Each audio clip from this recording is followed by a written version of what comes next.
All right. Another solid round for you. What worked out well for you today? Yeah, I think I drove it and hit my irons pretty nice today. I didn't make a ton of putts, but kind of did what I was supposed to. There's just a few tee shots you got to be really careful out there. The greens were running beautifully today, much faster than yesterday. We all jammed our first putts pretty far past the hole, so that took some on-course adjusting. But all in all, pretty happy with it. In a good position. I haven't been in in the final groups in a while on a Saturday, so I'm looking forward to that. And at my age, I don't have much to lose, so go out and have some fun this weekend. Yeah, mixed box results for you this season, in terms of results. Anything specifically working well for you this week that has maybe fallen by the wayside? It's cool. I was at my my coach's garage, Jake Thurm in Chicago, and he's got all this cool 3D technology, and you get in this like high-tech suit with all these, flashing lights all over the place. And I had noticed my hips and my shoulders were pretty square to my target, but my rib cage was actually like 20 degrees open it's something you couldn't see with 2D and with video. But all of a sudden, all I'm feeling is like that with my kind of center just clicking a bit closed. But now all of a sudden I'm able to feel that rotation. And on both sides of the ball, it just kind of gives a little stability versus it kind of stopping and me throwing, which is always kind of my problem. So just seeing that in like a cool little 3D avatar and cleaning that up so far has been a pretty drastic change for me. When did that happen? When did you go do that? That was last Sunday. Okay. Yeah, I went to Chicago for a few days. I had my junior tournament with the Illinois Junior Golf Association on Monday and Tuesday. It's called the Streels. It's our first annual time we did it. It was just awesome. It was honestly very refreshing for me to see kids just play for the love of the game, for a trophy, for camaraderie, and because they just love playing. And for all that we've been dealing with out here the last 18 months, it was honestly refreshing to see pure competition. So I enjoyed it. I think this is your first time here since 2019, the first one. Yep. Anything about this course that's coming back to you that you like? I didn't play very well last time, so yeah, not really. I spent 3 days in a row. One of my best friends, Mike Christensen, lives here. He was my first caddy. Been hanging out with Larry at night, and just having some laughs. To be honest, I've got, like I said, I don't have much to lose at this point of the season. It's kind of all go. It'd mean a lot to me to get to BMW. That's on it. I'm from Chicago. Olympia Fields would be incredible. But I'd have a lot of work to do these next 3 weeks. But I said the kids are starting school. Courtney's home now, so I got nothing to do but focus on my golf and try and make it happen. I was going to ask about your friendship with Larry. You're feeling a little bit of home here in Minnesota being with him? Yeah, it was nice of him to invite me to stay with him. He's the best. We've been good friends for about 10 years now. We've done really well at Pebble Beach together, and now, with him retiring and going on to other business ventures, and I'm just so happy for him. He's such a great man and a great dad, and he loves to talk trash on the golf course. I love taking his money on the golf course. And we have a lot of fun together. He likes playing here. Did he give you any tips about the course? Yeah. No, I don't listen to golf advice from Larry.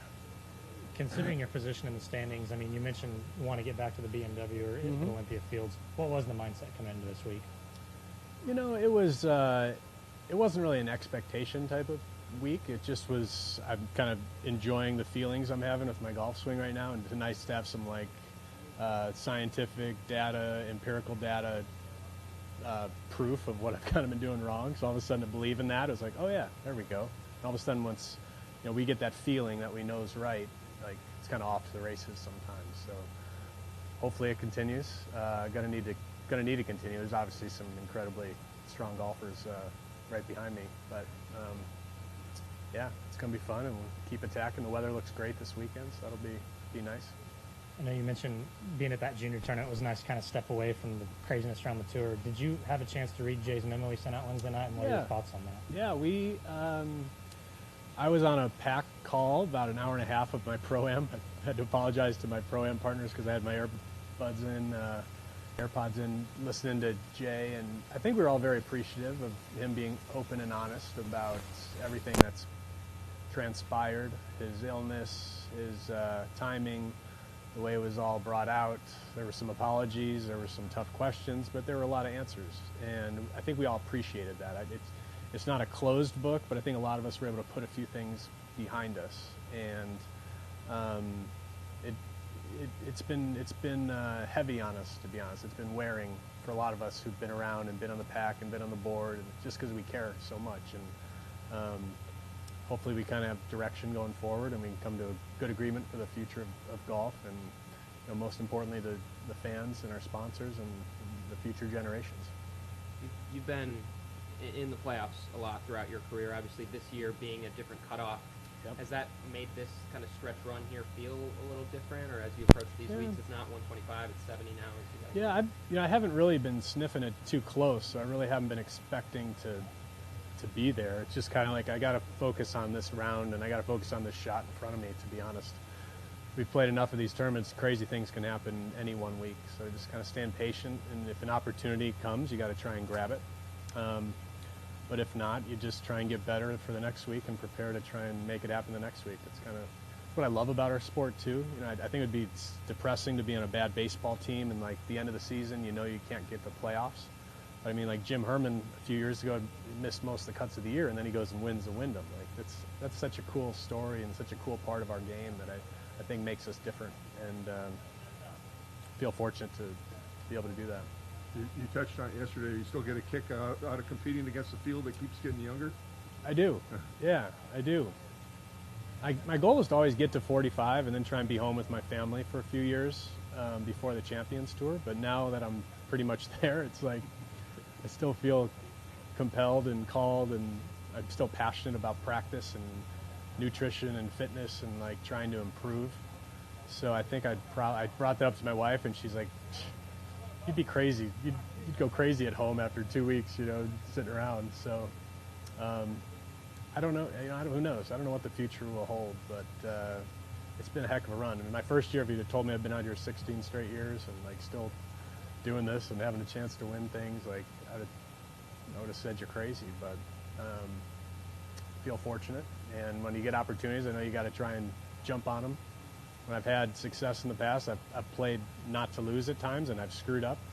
And at Tampa, when I got my first win, I said, screw it. I don't care if I shoot 64 or 84 tomorrow. I'm going to try and win this thing, and I ended up being able to do it. So sometimes it works, sometimes it doesn't. But you want to look back at your career and say, man, I gave it my shot that weekend. Or I gave it my all that shot. Like sometimes it's like one shot you got to take on or lay off. And taking it on and trying to win a tournament is why we do this. So hopefully I get that opportunity. Thank you. You're welcome.